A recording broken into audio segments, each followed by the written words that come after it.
கோவையில் இருக்கும் செய்தியாளர் ஐஸ்வர்யாவிடம் பேசலாம். ஐஸ்வர்யா, மதிய உணவுக்கான நேரம் இது. போராட்டத்தில் ஈடுபட்டிருக்கக்கூடிய ஆயிரக்கணக்கான பேருக்கு மதிய உணவு வழங்கப்பட்டு விட்டதா?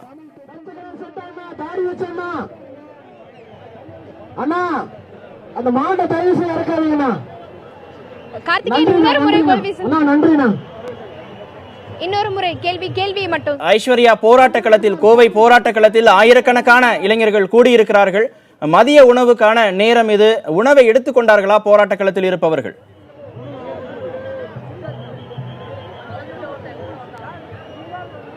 கார்த்திகேயன், அதாவது கோவை வஉசி மைதானத்தில் 4வது நாளாக நடைபெற்று வரும் இந்த போராட்டத்தில் மதிய உணவானது தற்போது விநியோகிக்கப்பட்டு வருகிறது. பெரும்பாலும் இங்குள்ள கிட்டத்தட்ட பார்த்தீங்கன்னா 50,000க்கும் மேற்பட்டோர் இருக்கார்கள். அவர்களுக்கு அனைவருக்குமே தற்போது உணவு பொட்டலமானது விநியோகிக்கப்பட்டு அவர்கள் உணவு சாப்பிட்டுட்டு வரார்கள்.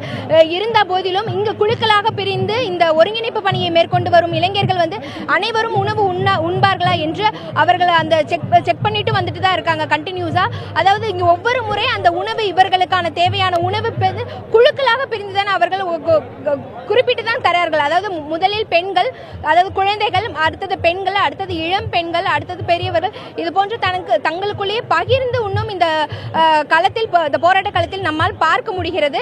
அது இல்லாமல் இவங்க சாப்பிட்ட அப்புறம் அந்த உணவு பொட்டலமாகட்டும், தண்ணீர் பாட்டில் ஆகட்டும், இவர்களே அந்த சேமித்து செல்ல காட்சிகளையும் நம்மால் பார்க்க முடிகிறது. இது போன்ற ஒரு நேர்த்தியான ஒரு ஒழுங்குபடுத்தி தான் இந்த போராட்ட காலத்தில் இந்த இளைஞர்கள் முன்னெடுத்து சென்று வருகின்றனர். கார்த்திகேயன், ஐஸ்வர்யா, குறைந்தபட்சம் ஒருத்தருக்கான உணவு அப்படின்னு குறைந்தபட்ச அளவாக நாம் ஒரு தொகையை நிர்ணயித்தால் கூட 50,000 பேர் அப்படின்னு வருகிற போது ஒவ்வொரு முறையுமே லட்சக்கணக்கான ரூபாய் தேவைப்படுகிறது.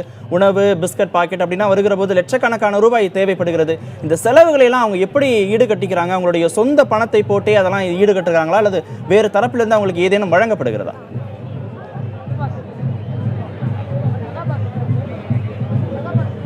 நிச்சயமாக கார்த்திகேயன், அதாவது நான் முன்னாடியே குறிப்பிட்டது போல இது ஒரு போராட்ட களம், ஒரு உதவி களமாகவே மாறி உள்ளது.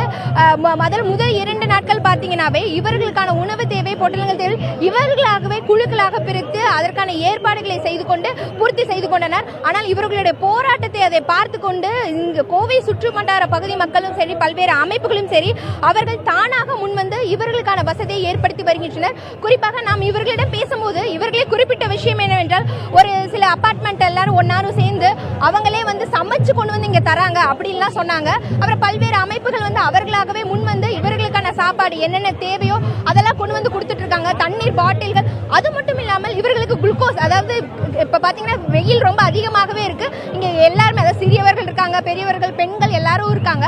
அவர்களுக்கு ஏதாவது மயக்கம் இது வருமோ அப்படிலாம் இல்லாம அவங்களுக்கான குளுக்கோஸ், அதாவது தண்ணீர்லேயே கலந்து கொடுக்குறாங்க. ஒரு குடும்பத்தை போடவே இவங்க இந்த போராட்டத்துல இருந்துட்டு வராங்க. தற்போது நம்மிடையே ஒருத்தர் இருக்காரு, அவர்கிட்ட கேட்கலாம் எப்படி இவங்க ஏற்படுத்திக்கிறாங்க. இப்ப நீங்க சொல்லுங்க, எப்படி கிட்டத்தட்ட 4 நாட்கள் இந்த போராட்டம் நடத்திட்டு வருது, எப்படி இவர்களுக்கான வசதி எல்லாம் நீங்க ஏற்படுத்தி? அதாவது கிட்டத்தட்ட 4 நாட்களாக இந்த போராட்டம் நடைபெற்று வருகிறது. எப்படி இவர்களுக்கான உணவு, தண்ணீர் எல்லாம் எப்படி போயிட்டு இருக்கு? எப்படி உங்களோட வசதிகளை பூர்த்தி செஞ்சுக்கிறீங்க? முதல்ல சமூக வலைதளங்கள் மூலமா பகிரப்பட்டு கொடிசியால நாங்க ஒரு 20 பேர் வந்தோம். அங்க இருக்கும்போது இங்க விஓசி பார்க்ல ஒரு 30 பேர் இருக்கிறதா எங்களுக்குள்ள தகவல் வந்துச்சு. ஒரு 50 பேர் முதல் நாள் மதியம் மார்னிங் ஆரம்பிச்ச அந்த இது அடுத்த நாள் அன்னைக்கு நைட்டே 5,000 பேர் ஆச்சு. அடுத்த நாள் 10,000 பேர் ஆச்சு.